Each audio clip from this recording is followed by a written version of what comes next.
to this Gerakan Vice Chairman Ong Tin Lai's statement yesterday regarding, big projects that have been announced by the state in the last few years. What's happening? What big projects have we announced? Like he mentioned the golf course in Batu Kawan. He mentioned the monorail. The monorail is a federal project, not my project. And so I think he should understand. The Gerakan should understand this is a federal project.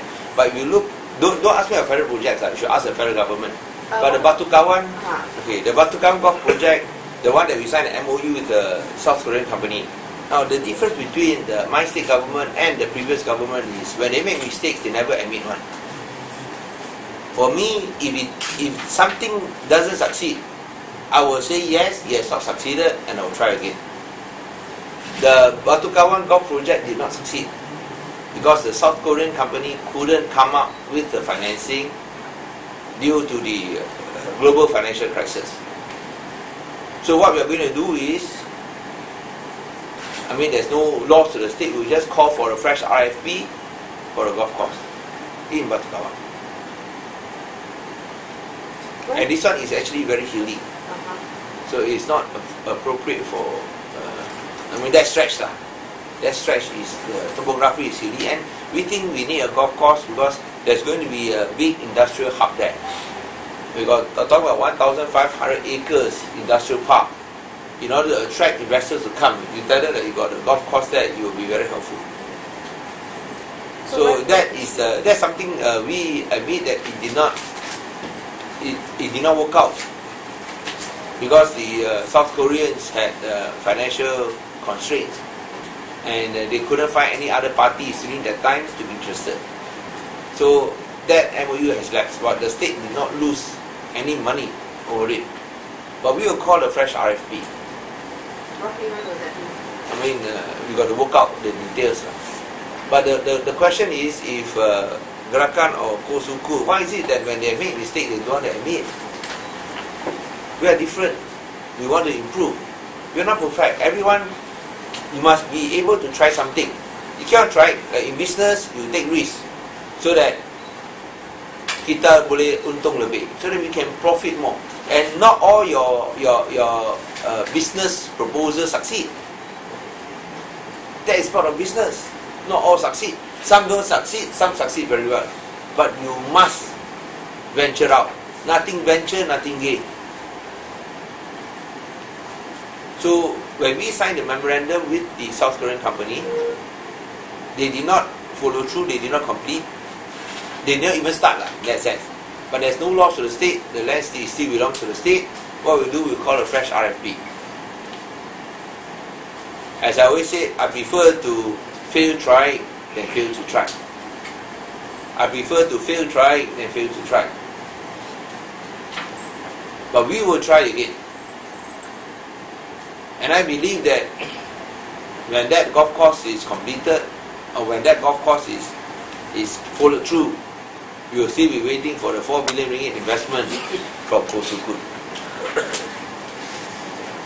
He announced there will be an extraordinary investment in the Star on the 16th of May. He announced that, and the Star put that in the story, extraordinary investment for a global center by an American company to be announced by Najib. On the 19th of May, Najib announced a 4 billion ringgit Global Excellence Center by Motorola. It was covered in all and reported in all the press. So Kosuku at that time said that he is not going to announce. He wanted to allow the Prime Minister to announce. But he had a role to play. He called up the company, and because of his role that he played, the major role that he played, the American company will be investing a big investment. And it was announced by the Prime Minister, 4 billion ringgit.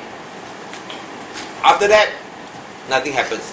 And now he shows a Reuters report that says, oh, this was a mistake. So if this was a mistake, number one, why was this mistake not reported in all the Malaysian media? The Malaysian media only reported 4 billion ringgit investment by 4 billion ringgit new investment by Motorola in Penang. No reports in the Malaysian media that it was a mistake. Star did not print that it was a mistake, nothing. All the papers did not print, it was a mistake. Utusan didn't print, Bernama didn't print, Star didn't print, the Chinese papers didn't print. They keep on saying that it's 4 billion ringgit new investment of Motorola in Penang. Okay. So now if Koh Su Kun says it's a mistake, how much is the extraordinary investment by the American company? Up to now we don't know. Actually we want to send a letter in writing to thank Koh Su Kun for helping to get the 4 billion ringgit investment, new investment of Motorola. Because we are prepared to thank him officially. Now want to thank him also cannot. Apparently no such investment. I think that's the difference between this government and the old government. This government, we don't announce investments. We let the company announce. You know, you always ask me many questions why I said that I refuse to announce investments. I never announce investments, isn't it? It's always announced by the company that wants to invest in Penang. Now you know why. Now you know why. And I think that decision has created confidence amongst investors that we mean business. You want to announce investments, it's not for the state government to do so, it's for the company to do so. But Koh Su Kun tried to be clever lah. He tried to be smart lah. Before the company announced, he announced first. And then you embarrass Malaysia in front of the whole world.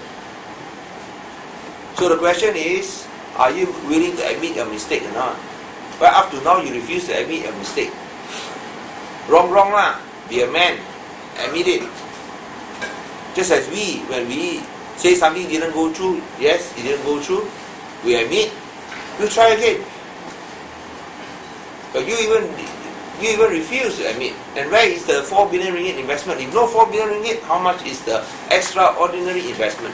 I hope you can understand simple English. What does extraordinary means? Luar biasa. Apa maksud luar biasa? Harap Koh Su Kun boleh faham istilah luar biasa. Berapakah jumlah pelaburan yang dia telah umumkan? Sehingga sekarang kita tak tahu. Dan bila beliau menyatakan pada 16 hari bulan Mei bahawa Perdana Menteri akan mengumumkan satu pelaburan luar biasa daripada sebuah syarikat Amerika, 3 hari kemudian Perdana Menteri mengumumkan 4 bilion ringgit punya pelaburan baru daripada Motorola. Tapi sehingga sekarang tak ada tindakan susulan, tak ada wang pun. Dan bila kita tanya, dia mula cakap, oh, saya dapat pengumuman, itu bukan diumumkan oleh saya. Dan ini pun yang diumumkan oleh Perdana Menteri sebenarnya telah dibetulkan oleh Reuters kerana ini satu kesilapan. Nah, kalau kesilapan, mengapa ini tidak dilaporkan dalam media masa Malaysia? Utusan tak ada, Bernama tak ada, Industri Sam tak ada, Star tak ada, Sinar Harian pun tak ada pembetulan. Ini yang pertama. Mengapa pembetulan ini tak disiapkan? Kesilapan ini tak disiapkan. Yang kedua, kalau ini pelaburan luar biasa, berapakah jumlah pelaburan? Takkan dia seorang PhD tak tahu apa maksud, apa makna istilah luar biasa?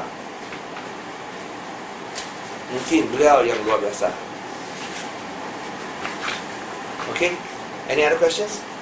So the South Korean company, when did they inform the state government? No, because it lapsed. They didn't follow up. It lapsed. So rightly we have to call for a fresh RFP.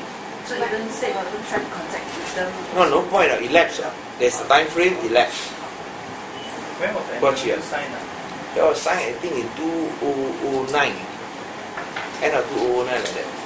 And it lapsed in when? It lapsed, I think, last year. End of last year.